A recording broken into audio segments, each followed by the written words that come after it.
موسم مختلف، دن رات سب سے مختلف، اے مدینے ہے تیری ہر بات سب سے مختلف، لائے ہیں دیگر نبی توریت و انجیل و زبور، ہے مگر قرآن کی آیات سب سے مختلف۔ اور گئے دیدار کو موسیٰ تو رب نے موسیٰ سے کہا کہ یہ معراج کی رات ہے سب سے مختلف۔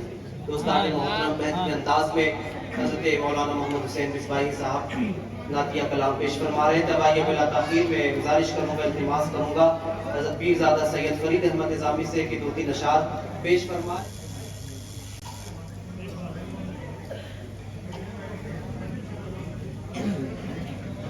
روضے پہ محمد کے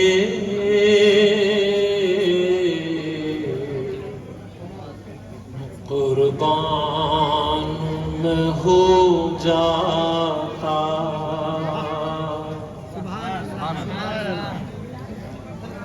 روضے پہ محمد کے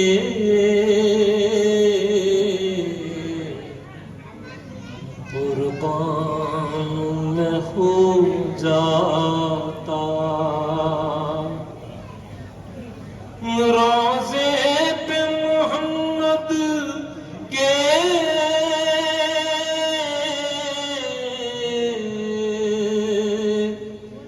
قربان میں ہو جاتا،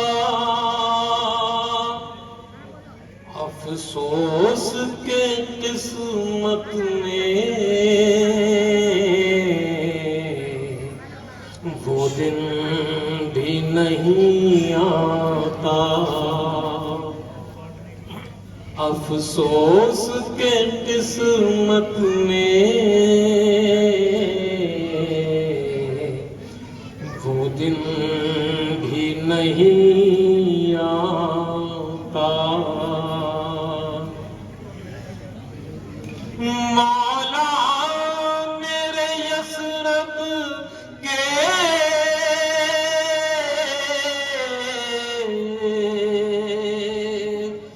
گر یاد مجھے کرتے،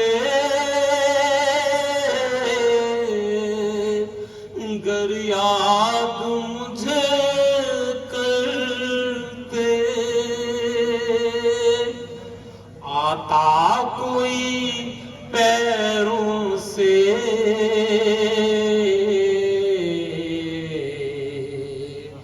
آنکھوں سے میں آ جاتا،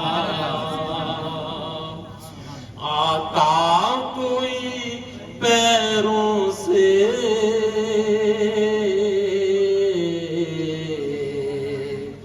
آنکھوں سے میں آ جاتا،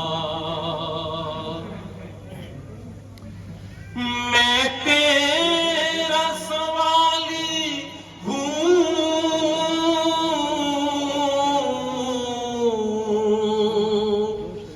میں تیرا بھکاری ہوں، میں تیرا بھکاری ہوں، میں تیرا سوالی ہوں،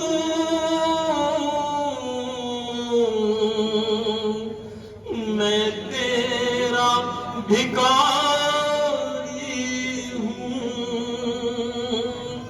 فریاد میری سن لو،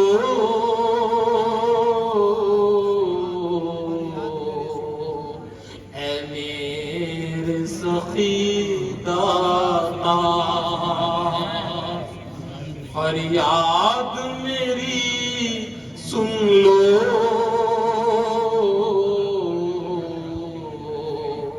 اے میرے سخی داتا،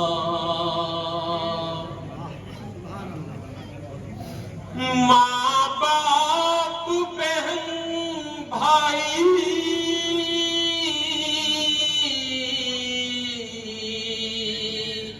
سب رشتے ہیں دنیا کے،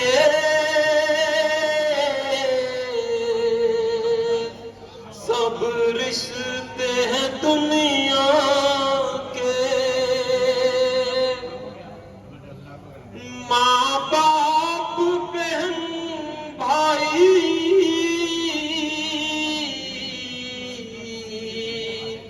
سب رشتے ہیں دنیا کے، جب بند ہوئی آنکھیں رشتہ ہے نہ پھر ناتا، جب بند ہوئی آنکھیں رشتہ ہے نہ پھر ناتا۔ اور خالد تیرے کاندھوں پر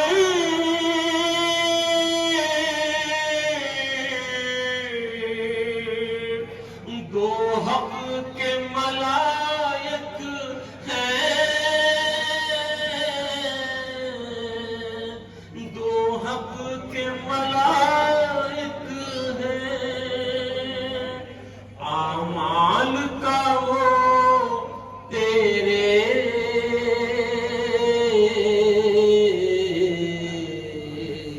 لکھتے ہیں بہی کھاتا، اعمال کا وہ تیرے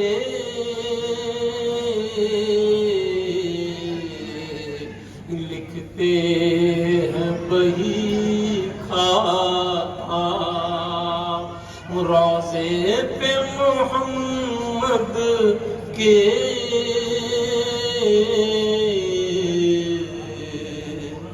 قربان میں ہو جاتا۔ وہ چراغ ہے جسے بجھا نہیں سکتے، اور پڑھیں گے نعت مصطفیٰ ضرور قاسم، میری زبان پر پہرا لگا نہیں سکتے۔ پڑھیں گے نعت مصطفیٰ ضرور قاسم، میری زبان پر پہرا لگا نہیں سکتے۔ اب آئیے بلا تاخیر ہمارے مہمان خطیب جو غلامی کے فہرست میں اپنا نام لکھوانے کے لیے حاضر ہے، میں دعوت دینے جا رہا ہوں حضرت علامہ مولانا فیضان احمد نعیمی صاحب کو کہ مائک پر تشریف لائے اور اپنے بہترین انداز میں بیان فرمائے۔ بس اتنا ہی کہنا مناسب سمجھوں گا کہ دل جیت لے سب کا وہ تدبیر کیجئے، کہیں کہیں سبحان اللہ بھی کہہ دیا کیجئے، دل جیت لے سب کا وہ تدبیر کیجئے، قرآن کی آیتوں کی بھی تفسیر کیجئے، دل جیت لے سب کا وہ تدبیر کیجئے، قرآن کی آیتوں کی بھی تفسیر کیجئے، اور رخ بدلے اور بزم کا موسم ہو جا فضا، بزم رسول پاک میں تقریر کیجئے۔ مائک پر حضرت علامہ مولانا فیضان احمد نعیمی صاحب۔ اور یہاں پر موجود حاضرین، پردہ نشین خواتین، السلام علیکم ورحمۃ اللہ تعالی وبرکاتہ۔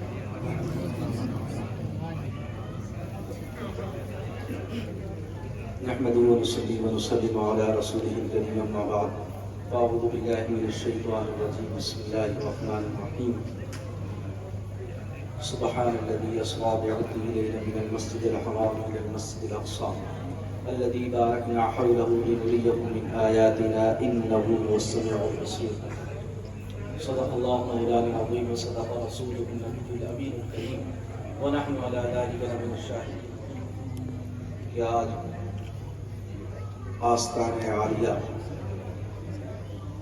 حضور محبوب الہی حضرت نظام الدین اولیاء رضی اللہ تعالی عنہ سلطان دہلی کی بارگاہ میں حاضر آیا۔ اللہ تبارک و تعالی اس خاکسار کی حاضری کو قبول فرمائے۔ چونکہ میرا جو ٹاپک ہے معراج النبی صلی اللہ تعالی علیہ وسلم، انشاءاللہ اس پر گفتگو ہوگی، اور مجھے امید ہے کہ میں آپ کو مایوس نہیں ہونے دوں گا، لیکن اس سے قبل میں معراج کی رات سے متعلق اپنی پوری تقریر کو چند شعر میں بیان کرنا چاہتا ہوں۔ اجازت ہے؟ آپ لوگ سنیں گے شعر؟ بے شک میری آواز نعت خواں کی طرح نہیں ہوگی، لیکن اگر شاعری کا شغف رکھتے ہیں، نعت سننے کا شغف رکھتے ہیں تو انشاءاللہ لطف ہے۔ پڑھے ایک بار اور درود پاک، اللہم صلی علی سیدنا مولانا محمد وعلی وسلم، صلی اللہ علیہ وسلم، السلام علیکم یا رسول اللہ صلی اللہ تعالی علیہ وسلم۔ معراج کہ شب یہ تم مچی وہ عرش پہ آنے والے. سبحان اللہ میں کنجوسی نہیں ہونا چاہیے. اور انشاءاللہ جیسا کہ حضرت نے ابھی تقریر میں کہا کہ اللہ تبارک و تعالیٰ نے بھی جب واقعہ معراج کو بیان کیا تو لفظ پہلے کیا فرمایا؟ سبحان. پاک ہے وہ ذات. یعنی واقعہ ہی وہ ایسا. ہم سبحان اللہ کہاں کہتے ہیں؟ جب کوئی چیز بہت اچھی لگتی ہے, کسی چیز میں بہت کشش رکھی گئی ہو یا بہت عقل سے بڑا کوئی چیز ہو تو ہم کہتے ہیں سبحان اللہ. بہت اچھی جو چیز ہے. یہ واقعہ اللہ کو بھی اتنا پسند ہے کہ جب پروردگار عالم نے بھی بیان فرمایا تو فرمایا سبحان. اس لیے سبحان اللہ کہنے میں کنجوسی نہیں کریں. اور شعر سب میری تقریر کا سمجھ لیجیے کنکلوژن ہے. معراج کی شب یہ تم مچی وہ عرش پہ آنے والے. مشتاق زیارت آ جائے, مشتاق زیارت آ جائے, وہ جلوہ دکھانے والے. مشتاق زیارت آ جائے, وہ جلوہ دکھانے والے. اور جبریل نے یہ حوروں سے کہا دم بھری میں وہ آنے والے ہیں, دم بھری میں وہ آنے والے ہیں. جی بھرے کے زیارت کر لینا, جی بھرے کے زیارت کر لینا, ہم ساتھ ملانے والے. آپ تصور میں لائیے وہ منظر کہ جب جبریل امین اس براق کی مہار پکڑے ہوئے ہوں گے اور اس براق پر نبی اکرم صلی اللہ تعالی علیہ وسلم جلوہ افروز ہوں گے, شب اسرا کے جولا پہ دائم ہوں گے. آپ سوچئے پھر فرشتوں کا جھرمٹ اور جب وہ آسمانوں کی سیر کر رہے ہوں گے, اسی کی تو منظر کشی ہے. جی بھرے کے زیارت کر لینا, ہم ساتھ ملانے والے. اور معراج کی شب خالق نے کہا جبریل ادب سے رہنا ذرا, جبریل ادب سے رہنا ذرا, تو شان گونے کی کیا جانے, تو شان گونے کی کیا جانے, مہمان جو آنے والے. شان گونے کی کیا جانے, مہمان جو آنے والے. اور دیکھیے حضرت موسیٰ علیہ السلام نے کیا کہا تھا, آرینی, یا اللہ مجھے جلوہ دکھا. اور اللہ تبارک و تعالیٰ نے اپنے حبیب کو بلایا. اب دیکھیے ان دونوں شانوں کو کس طریقے سے شاعر نے بیان کیا. جب طور پہ موسیٰ نے ارنی یہ کہا تو عرش سے فوراً آئی ندا, تو عرش سے فوراً آئی ندا, بے ہوشی نہ ہو جانا موسیٰ. اور وہ منظر جب ثم دنا فتدلی فکان قاب قوسین او ادنی فاوحی الی عبدہ ما اوحی, جہاں نماز کا تحفہ ملا اس کو بڑے پیارے انداز میں کہا. پردے کو اٹھا کر حق نے کہا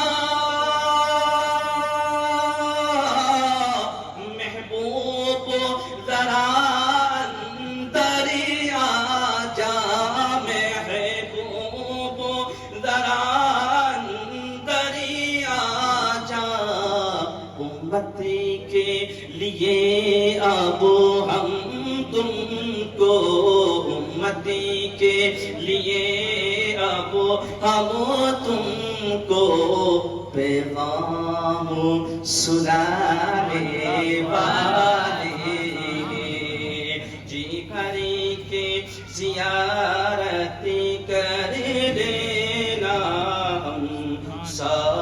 اور آپ سب کے لیے شعر، اس پر آمین بھی کہنا چاہیے اور آپ کو ساتھ میں دل میں عقیدہ رکھتے ہوئے یہ شعر سنیے گا۔ قسمت پہ سبھی اب ناسا ہو، سر سجیدے میں رکھی کر شکر کرو، سر سجیدے میں رکھی کر شکر کرو، سلطان مدینہ ہم سب کو، سلطان مدینہ اب تم کو روزے پہ بلانے والے، میرا جی کی شب یہ دھوم مچی ہو۔ آخری شعر اور حشر کا منظر ہے، وہاں بھی نبی کی شان ہے، تو اسی کو بیان کیا۔ پوچھے گا خدا امت کس کی، کہہ دینا مدینے والے کی، کہہ دینا مدینے والے کی، جب پوچھے کہ کون بچائے گا، جب پوچھے کہ کون بچائے گا، کہہ دینا وہ آنے والے، جب پوچھے کہ کون بچائے گا، کہہ دینا وہ آنے والے۔ بڑی بات خود پاک اللہم صلی اللہ علیہ وسلم مولانا محمد بارک وسلم صلی اللہ علیہ وسلم، جس مقصد کے تحت لایا گیا۔ اللہ تبارک و تعالی سورہ بنی اسرائیل میں نبی کی شان بیان کرتے ہوئے یوں کہا، سبحان الذی اسریٰ بعبدہ لیلا من المسجد الحرام الى المسجد الاقصی۔ یہ جو آیت کا جزء سورہ بنی اسرائیل ہے، یعنی نبی اکرم صلی اللہ تعالی علیہ وسلم کو جو معراج ہوئی ہے مسجد حرام سے مسجد اقصی کا، اس پر چونکہ آیت موجود نص ہے، اور جب نص موجود ہوتی ہے تو اس واقعے کا انکار کرنے والا کافر بناتا ہے۔ اگر کوئی اس سیر کو جو مسجد حرام سے مسجد اقصی تک ہے انکار کرے گا وہ کافر ہوتا ہے، کیونکہ میرا مزاج ہے کہ میں ہر چیز کو بیان کرتا چلوں، دو چار باتیں عقیدے کی، دو چار باتیں لطف کی، دو چار باتیں سوشل بات ہو گئی۔ اب بات کرتے ہیں کہ اس واقعے کی تعظیم کیسے ہوئی۔ دیکھیے 27ویں رجب جس میں ہم جاگ رہے ہیں، اللہ کے نبی صلی اللہ علیہ وسلم کو معراج ہوئی، مہینے میں اختلاف، تاریخ میں اختلاف، لیکن اہل سنت والجماعت کا اسی پر شیوا رہا، طریقہ رہا، اور اسی کو مانا کہ 27ویں رجب ہی نبی کو معراج ہوئی۔ اللہ کے نبی صلی اللہ تعالی علیہ وسلم کے معراج کے واقعے میں بہت سارے واقعات ہوئے۔ مفتی احمد یار خان نعیمی علیہ رحمت و رضوان لکھتے ہیں کہ یہ جو لمحہ بھر کا واقعہ ہے معراج سے کہتے ہیں، اس میں نبی نے 80,000 سال گزارے۔ آپ حیرت کریں، اسی کو تو معجزہ کہتے ہیں۔ یہ جو بستر گرم رہا، نبی کا جانا ام ہانی کے گھر سے، ٹھیک ہے، براق پر سوار ہو کر، پھر اس کے بعد واپس آنا، وہ بستر کا گرم رہنا، وہ زنجیر بھی ہل رہی تھی۔ اللہ اکبر۔ فرماتے مفتی احمد یار خان نعیمی 80,000 سال کا یہ سفر۔ اب بتاؤ 80,000 سال کا سفر کیا بیان ہو سکتا؟ آپ خود سوچیے، جو باتیں ہمیں پتہ چلتی ہیں ہم وہ بیان کرتے ہیں۔ مثلا واقعے معراج سے میں ابتدا یہاں سے کرتا ہوں۔ حضرت جبریل علیہ السلام تشریف لائے، اللہ کے نبی صلی اللہ علیہ وسلم جبریل امین کہتے ہیں یا رسول اللہ میں ابھی ایک ایسے فرشتے کے پاس سے آ رہا ہوں جو کوہ طاف میں بیٹھا ہوا ہے، وہ رو رہا اور اس کی مقام اور مرتبے کی بات یہ ہے کہ اس کو اللہ نے ایک تخت دیا ہے، یعنی وہ تخت نشین فرشتہ ہے، اور اللہ تبارک و تعالی نے اس کی جو دربار ہے اس میں 70,000 فرشتے صف بستہ ہاتھ باندھ کے کھڑے رہتے ہیں، اور اس کو اللہ نے اس خوبی سے نوازا ہے کہ وہ جب سانس چھوڑتا ہے تو ایک فرشتہ پیدا ہوتا ہے۔ اب اس صفت کا مالک وہ فرشتہ ہے، لیکن آج میں نے کوہ طاف میں اسے روتے ہوئے دیکھا اور اس کے بازو جو تھے، پر جو تھے وہ بھی شکستہ ہیں، اور اس کی جو وہ شان و شوکت تھی وہ کچھ نہیں ہے اس کے پاس، اور زمین پر ہے جبکہ وہ آسمان میں ہے۔ اللہ کے نبی سن رہے ہیں، جبریل علیہ السلام سنا رہے ہیں۔ حضرت اس کو مکاشفۃ القلوب میں امام غزالی نے بھی تحریر فرمایا، فرماتے ہیں حضرت جبریل علیہ السلام کہ اس فرشتے نے مجھے آواز دی، کیونکہ میں آپ کے پاس آ رہا تھا، میں اس فرشتے کے قریب ہوا، میں نے پوچھا وجہ کیا؟ آپ دیکھیں نبی کی شان دیکھیں۔ اس فرشتے نے کہا کہ جبریل تم رب کے پاس جاتے ہو، رب کا پیغام لاتے ہو، اب کیسے جانا ہو تو تم اللہ تبارک و تعالیٰ کی بارگاہ میں میرے لیے دعا کرو تاکہ وہ مجھے پھر سے اسی حیت میں پہنچا دے، پھر سے مجھے وہی شان اور شوکت عطا کرے۔ جبریل علیہ السلام نے کہا لیکن تیری یہ حالت ہوئی کیسے؟ تیرا یہ تخت ختم کیسے ہوا؟ تیری یہ سلطنت ختم کیسے ہوئی؟ جبریل علیہ السلام نے ایک کوشچن سوال کیا، اس فرشتے نے کہا اے جبریل بات یہ ہے جب معراج کی رات، سبحان اللہ، یہ کلوانی چیزیں بہت، جب معراج کی رات تھی اور جب نبی اکرم صلی اللہ تعالی علیہ وسلم آسمان کی سیر کر رہے تھے، اس وقت جب ان کی سواری کا گزر میرے دربار سے ہوا تو میں تعظیماً ادباً نبی کے لیے کھڑا نہیں ہوا تھا، کہ معراج کی رات ہے تو معراج کے واقعے سنایا گیا، ادباً تعظیماً کھڑا نہیں ہوا۔ جبریل امین نے کہا یہ بات ہے، جبریل امین اللہ کے پاس ہے، جا کر اس فرشتے کے بارے میں کہا، اللہ تبارک و تعالی نے کہا جبریل سنو، اگر وہ فرشتہ چاہتا ہے کہ پھر سے اسے وہ تمام کمالات مل جائے، وہ تمام خوبیاں مل جائیں، تو وہ میرے محبوب میرے حبیب پر درود پڑے، اللہ تبارک و تعالیٰ اس کی لغزش کو معاف بھی کر دے گا اور پھر سے اسے وہی تخت و تاج عطا اس سے پتا چلا کہ نبی اکرم صلی اللہ تعالی علیہ وسلم پر درود پڑھ کر انسان اپنی بری زندگی کو اچھا بنا دیتا ہے۔ اگر چاہتے ہو کہ آپ کی زندگی بہترین بنتی چلی جائے تو آج چونکہ معراج کی شب ہے تو ہمیں چاہیے کہ جب ہم شب بیداری کریں تو ہمیں خوب کثرت سے نبی پر درود پڑھنا چاہیے، کیونکہ جب نبی پر ہم درود پڑھتے ہیں تو ہم نبی سے بھی قریب ہوتے ہیں اور اللہ کی رحمتیں ہمارے سروں پر ہوا۔ سبحان اللہ سبحان اللہ سبحان اللہ۔ نبی اکرم صلی اللہ تعالی علیہ وسلم کو معراج کیوں ہوئی؟ ایک بڑا سوال ہے، اس کی حکمت کیا ہے؟ نبی اکرم صلی اللہ تعالی علیہ وسلم کے بارے میں آتا ہے کہ آپ کو معراج نبوت کے 11ویں سال میں ہوئی اور رجب کے مہینے میں ہوئی۔ مفتی احمد یار خانعینی فرماتے ہیں کہ آپ دیکھیے اللہ کے نبی صلی اللہ تعالی علیہ وسلم کی جو مدت نبوت ہے، 40 سال میں اعلان نبوت کیا، 63 سال میں وصال مبارک ہے، یہ تقریباً 23 سال، اس کے بالکل درمیان میں معراج ہے۔ اور فرمایا قرآن میں رب نے فرمایا وَكَذَلِكَ جَعَلْنَاكُمْ أُمَّةً وَسَطًا، فرمایا نبی کی جو امت ہے وہ درمیانی امت ہے، نبی کی امت درمیانی امت ہے، اور نبی کو معراج جس دن ہوئی وہ دن تمام دنوں کے درمیان میں آتا ہے، یعنی پیتر۔ اور فرمایا اس عربی میں کیا کہتے ہیں؟ یوم الاثنین، یہ نکتہ سنتے چلیے، یوم الاثنین، دوسرا دن۔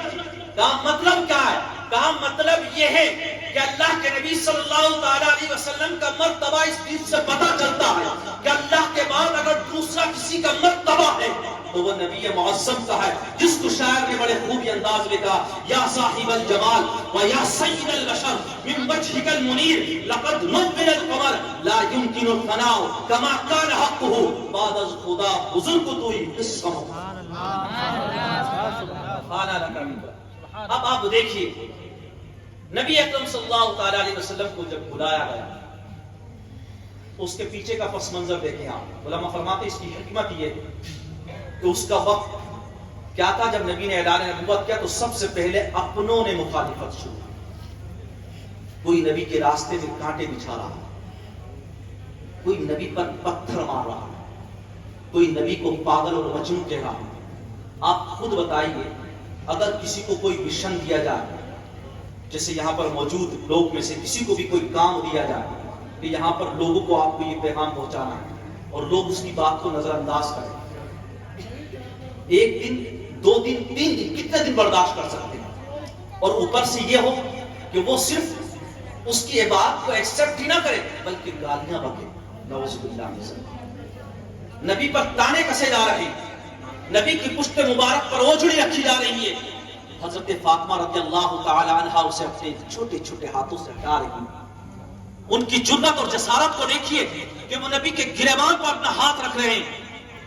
آپ دیکھیے نبی کو کس طریقے سے ستایا جا رہا ہے۔ نبی اکرم روزانہ جاتے تھے تبلیغ دین کے خاطر، نبی اکرم روزانہ نکلتے تھے دعوت اللہ کے لیے، لیکن ہوتا کیا تھا کہ جو مظلوم تھے، جو ظلم کا شکار ہو رہے تھے، وہ تو اسلام میں آ رہے تھے، جو غلام تھے وہ تو اسلام میں آ رہے تھے، وہ اسلام کی خوبی کو سمجھ رہے تھے، مگر عرب کے رؤساء اور خلفاء جو تھے وہ تو اس کا مذاق بنا رہے تھے، وہ تو نبی اکرم کی توہین کر رہے تھے، وہ تو نبی کی شان میں گستاخیاں کر رہے تھے۔ اس وقت آپ سچ بتانا، جب کوئی اس غم میں مبتلا ہو، جب کسی کو فکر لاحق ہو تو ہم ایک جملہ بولتے ہیں ان اللہ مع الصابرین، قرآن میں رب نے کہا بے شک اللہ صبر کرنے والوں کے ساتھ ہے۔ مگر نبی کا معاملہ اس سے بھی الگ ہے۔ اللہ تبارک و تعالی نے جس مشن کے لیے ان کو بھیجا تھا وہ مشن اتنا والا ہے کہ پروردگار عالم نے اس کی تعریف میں کہا ان الدین عند اللہ الاسلام، اگر اللہ کے نزدیک سب سے پیارا دین اگر کوئی ہے تو وہ اسلام ہے۔ نبی اس اسلام کا پرچار کر رہے تھے، نبی اس دین کی تبلیغ کر رہے تھے، نبی اس دین کو آگے بڑھا رہے تھے، مگر ہوتا کیا تھا کہ لوگ تانے دے رہے تھے، نبی تھک چکے تھے۔ نبی مسجد حرام آتے ہیں، ایک روایت میں آتا آپ حتیم میں آرام فرماتے، ایک روایت میں آتا آپ ام ہانی کا گھر جو ہے جو کہ جسٹ حرم کے برابر میں تھا، آپ وہاں آرام فرماتے ہیں، آپ کی جذبات میں آپ وہاں آرام فرما رہے ہیں۔ اب آپ سوچئے قرآن میں رب نے فرمایا، آیت کو ذہن میں لکھیں، وَاصْبِرْ لِحُکْمِ رَبِّكَ فَإِنَّكَ بِأَعْيُنِنَا، نبی کی شان میں فرمایا۔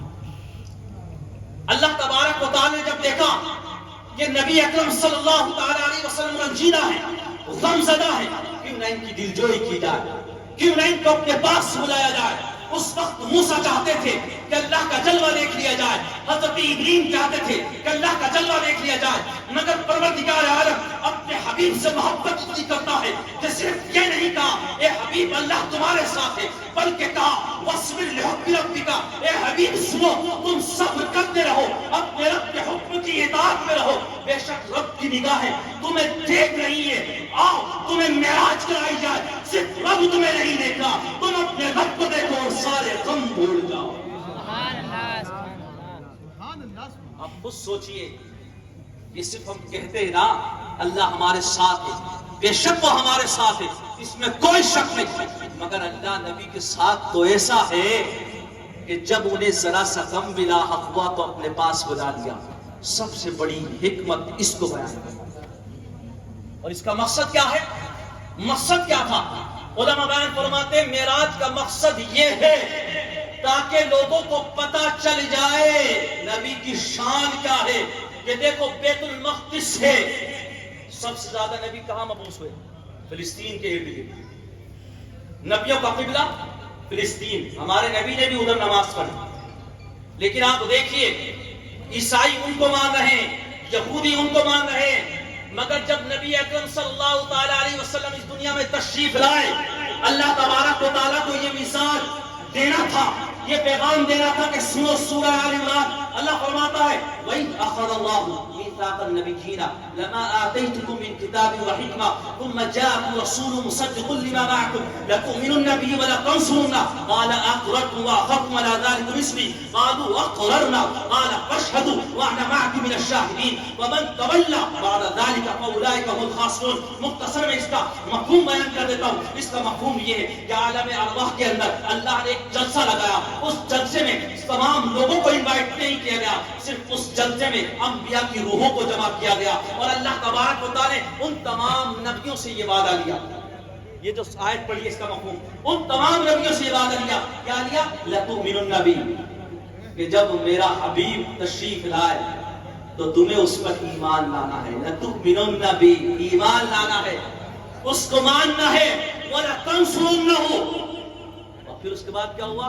اللہ نے فرمایا قَالَ أَقْرَرْتُمْ، کیا تم سب اس بات پہ اقرار کرتے ہو، یعنی حلف اٹھاتے ہو کہ جب وہ نبی تشریف لائیں گے تم ایمان لاؤ گے؟ تو سب نے کیا کہا؟ قَالُوا أَقْرَرْنَا، ہم اقرار کرتے ہیں۔ رب نے فرمایا وَمَن تَوَلَّ بَعْدَ ذَلِكَ، اگر تم نے ایسا نہیں کیا تو سب خسارے میں ہو۔ تو نبیوں کو تاکید کرتے ہو۔ اب دیکھو نبی بھیجے گئے، ٹھیک ہے، اللہ تبارک و تعالی نے جب نبی کو بیت المقدس بلایا تو دیکھیے آدم علیہ السلام بھی ہے، ابراہیم علیہ السلام بھی ہیں، اس جگہ پر تمام نبی موجود ہیں، مگر نبی اکرم صلی اللہ تعالی علیہ وسلم کا احترام دیکھیے، ان کی تعظیم دیکھیے، ان کی عظمت اور ان کے شرف کو دیکھیے کہ اللہ تبارک و تعالی نے جبریل کو حکم دیا، اے جبریل نبی کو مسجد حرام سے مسجد اقصی لے جاؤ۔ مسجد اقصی وہ جگہ ہے جہاں نبیوں نے نماز ادا کی ہے، مسجد اقصی وہ جگہ ہے جس طرف نبیوں نے نماز کی ہے، مسجد اقصی وہ جگہ ہے جہاں پر سب سے زیادہ انبیاء کرام مبعوث ہوئے ہیں۔ اللہ کے نبی صلی اللہ تعالی علیہ وسلم جب وہاں پہنچتے ہیں، جبریل امین کہتے ہیں رب کا حکم ہے امامت تو یہ فرمائے، بے شک آنے میں سب سے آخر ہے مگر فضیلت میں سب سے اول ہے۔ آنے میں سب سے آخر ہے، امامت یہ فرمائیں گے، اور مثال یہ دے دیا کہ سنو تمام غیروں سے، چاہے وہ یہودی ہو یا نصرانی ہو، کسی بھی مذہب کے ماننے والے ہو، ان کو مزاج دے دیا کہ یہ جو نبی آ چکے ہیں، جب ان کے پیشوا ان کے مقتدی بن چکے ہیں تو بس تم بھی ان پر ایمان لے آؤ۔ یہودیت نصرانیت سب ختم، یہ پیغام دے دیا گیا۔ تو اس سے معلوم ہوا کہ یہ مقصد معراج کا علماء نے بیان فرمایا۔ اسی طریقے سے معراج کی اگر اور بات کی جائے، ابھی وقت ہے میرے پاس، معراج کی اور بات کریں تو معراج کا ہوتا کیا ہے کہ یہ جو بیت المقدس سے یہاں سے نبی اوپر چڑھتے ہیں۔ اچھا سنو، اسلام کی نالج کی بات ذہن میں رکھیے، نبی نے جو سفر مسجد حرام سے مسجد اقصی تک کیا، یہ سفر براق پہ کیا۔ براق کیا ہے؟ کیسا ہے؟ اس میں اختلاف ہے، بعض نے فرمایا خچر سے کم گدھے سے بڑا، خوبصورت، اور اس کی رفتار اتنی ہے کہ جہاں اس کی نظر پڑتی ہے وہاں وہ قدم رکھتا ہے، انتہائی نظر پر جو ہے وہ قدم رکھتا ہے۔ اللہ کے نبی نے مسجد حرام سے مسجد اقصی تک اس پر سفر کیا۔ آپ نے اس دوران میں جو حدیث ملتی ہے باتیں، آپ نے سب سے پہلے ایک جگہ نماز ادا کی، وہاں کھجوروں پہ بہت درا۔ جبریل سے پوچھا جبریل یہ جگہ کیا ہے؟ فرمایا یا رسول اللہ یہ جگہ یثرب یعنی مدینہ طیبہ،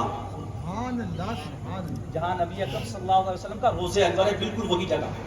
جب نبی جنت میں داخل ہوئے، جبریل امین ساتھ میں، حدیث کو ٹکڑوں میں سے ایک ٹکڑا، نبی نے ایک بڑا خوبصورت محل دیکھے، پوچھا جبریل یہ کس کے لیے ہے؟ جبریل امین علیہ السلام و تسلیم نے فرمایا یا رسول اللہ یہ محل ان کے لیے ہے، آپ کی امت کے ان افراد کے لیے ہیں جو ایک دوسرے کو معاف کر دیا۔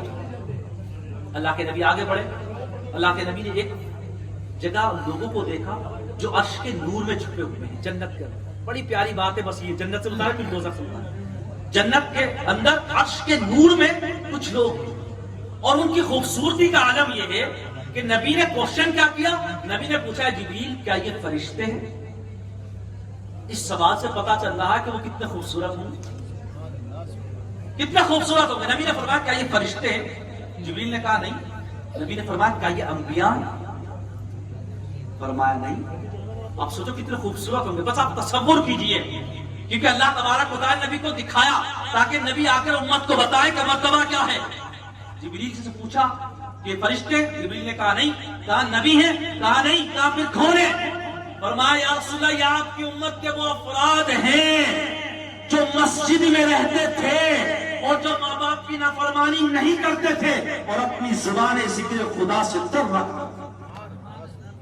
3 باتیں بیان فرمائی. اس سے معلوم ہوا کہ جن کی زبانیں ذکر خدا سے تر رہتی ہیں، جو مسجد کے نمازی ہیں، جو ماں باپ کے نافرمان نہیں ہیں، اللہ تبارک و تعالی جنت کے اندر ان کے جسم کو وہ خوبصورتی عطا فرمائے گا جو انبیاء کے مثل ہو. اللہ اکبر. اب دوزخ سے ایک بات.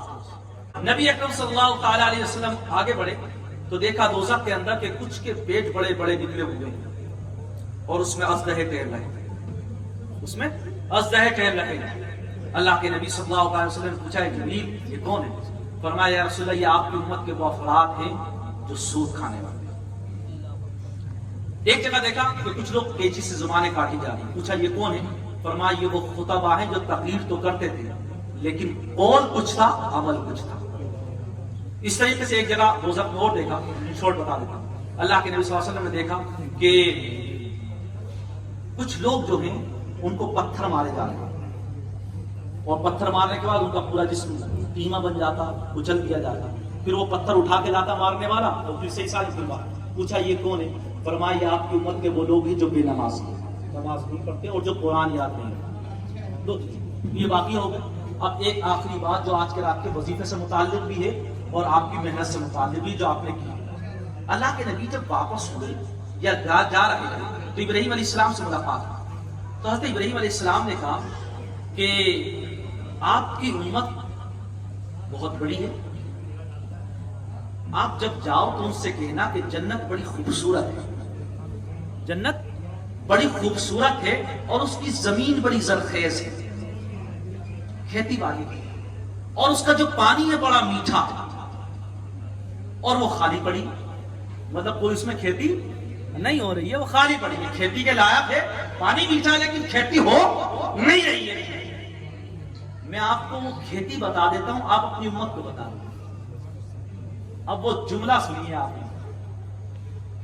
انہوں نے کہا کہ آپ اپنی امت سے کہنا کہ جو بندہ سبحان اللہ والحمدللہ ولا الہ الا اللہ واللہ اکبر، ایک مرتبہ سب پڑھ لیں، سبحان اللہ والحمدللہ ولا الہ الا اللہ واللہ اکبر پڑھے گا. حضرت ابراہیم علیہ السلام فرماتے جنت کے اندر اس کے پڑھنے کے بدلے اس کا درخت لگ جائے. حسین فرماتے ہیں کہ یہ وظیفہ مل گیا. اب آپ خود سوچو جب آپ کا درخت جنت میں لگ رہا ہے تو وہ زمین تو آپ ہی کی ہوئی نا. تو تم چاہتے ہو کہ جنت میں بھی تمہارے پلاٹ ہوں، تمہاری زمین ہو، تمہاری کھیتی ہو. تو آج کی رات اس وظیفے کو باندھ لینا اور پڑھتے جانا.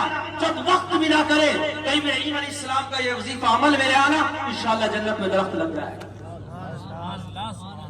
میں اپنی گفتگو یہی ختم کر دیتا ہوں. بات تو بہت ساری ذہن میں آ رہی تھی. اللہ تبارک و تعالیٰ عمل کی توفیق بخشے. اگر کہنے میں کوئی غلطی مجھ سے ہو گئی تو پروردگار عالم معاف فرمائے. استغفر اللہ ربی من کل ذنب واتوب الیہ. طوفان میں گزارنے سے چشم فائدہ کیا، تو اشک بہت ہے اگر کچھ اثر کرے. سلام سلام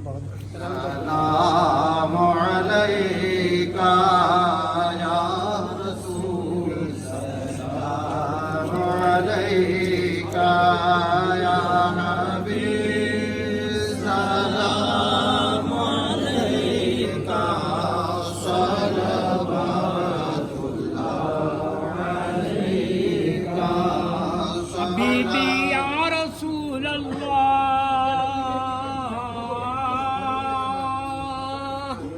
رحمتوں کے تاجی والے، دو جہاں کے راج والے، عرش کی میراج والے، آسیوں کی لاج والے، یا نبی سلام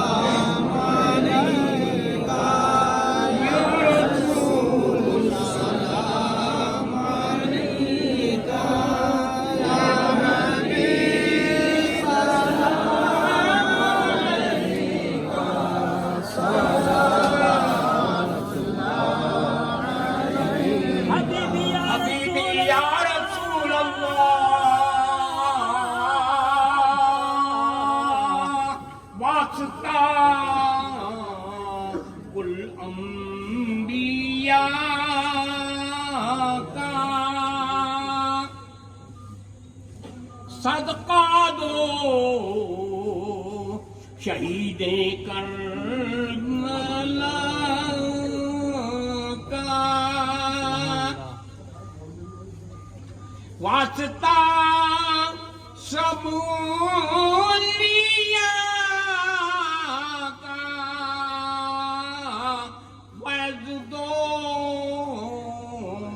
ضامن پیا کا یا نبی سلام علیکہ یا رسول سلام علیکہ یا حبیب سلام علیکہ صلوات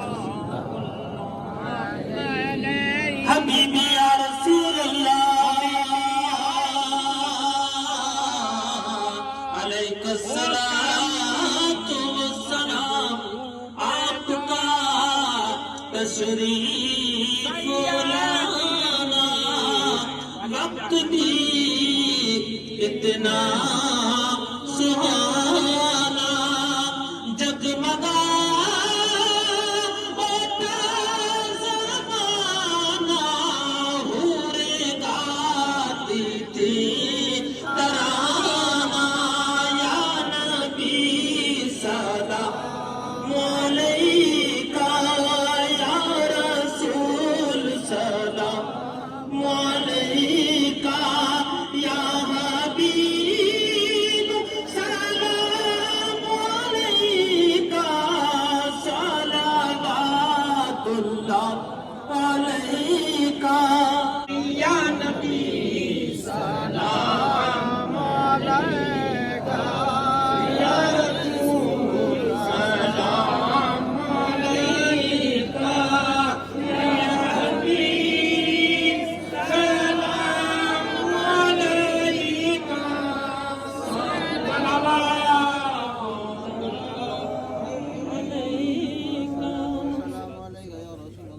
صلی اللہ تعالی علیہ وسلم.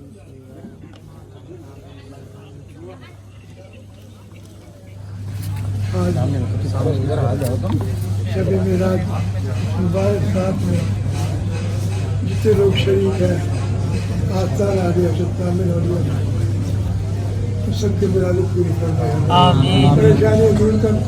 آمین. یا اللہ سب کی پریشانیاں دور کر دے. آمین. رزق میں خیر و برکت عطا فرما. آمین. دشمنوں کے شر سے بچائیے. آمین. حفاظت اپنی زبان میں رکھیے. آمین. یا اللہ پریشان حالوں کی پریشانی دور کر. آمین. جو بیمار ہیں ان کو صحت عطا فرما. آمین. یا اللہ نے مولا آمین. یا اللہ ضرور بردار کمزور چل رہے ہیں ان روزگار میں برکت رکھو. آمین. یا اللہ رحم فرما. یا اللہ جانے جانے میں غلطیاں سزا دے. آمین. وہ کہیں جو بھی یا اللہ معاف فرما. آمین. آمین. رسول اللہ صلی اللہ علیہ وسلم سب سے معاف فرما. چلو موجود ہے یا اللہ یہاں سب کی مرادیں پوری فرما. آمین. جو نہیں آ سکے ان کی مرادیں پوری فرما. آمین. تبرکات یا اللہ قبول فرما دے. نعت خواہ حضرات مقررین حضرات شروع کا حضرات سب کو جزائے خیر سے فرمائے. آمین. آپ کا لا الہ الا اللہ صلی اللہ علیہ وسلم.